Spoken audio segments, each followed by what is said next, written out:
came up here with a couple T-28 friends.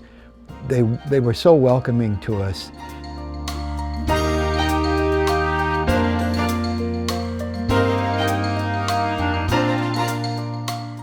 And they later asked, you know, we're trying to encourage warbirds to come to the museum, to come to our events. Wings and Wheels is an EAA Chapter 766 event on Father's Day.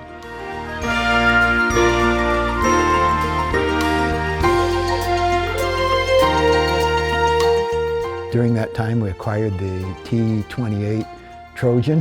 What else out in front? That was a Trojan that the Hmong pilots, the Ravens, taught them to fly. We acquired the North Central DC-3.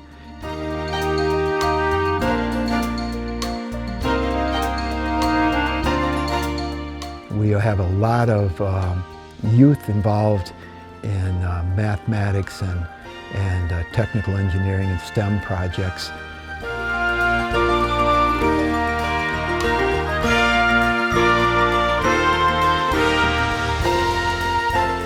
We're called the Aviation Heritage Center of Wisconsin.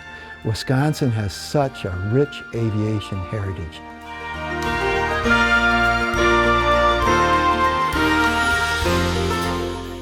Yeah, the biggest challenge the Aviation Heritage Center has is raising funds. We invite our donors to come and, you know, get up close, and we have one afternoon that we open up the ramp, come out, talk to the pilots, climb on the wings, sit in the cockpit.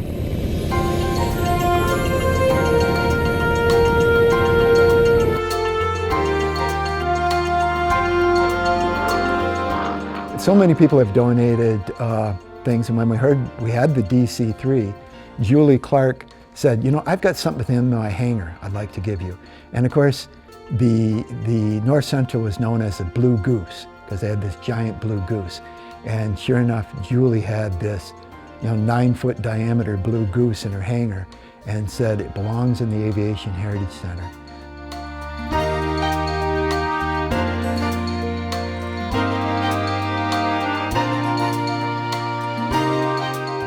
This building was donated by people who said, I see the need, I think this should be kept, and so they built this beautiful building, and we want to maintain it, hopefully into the future as long as we can see.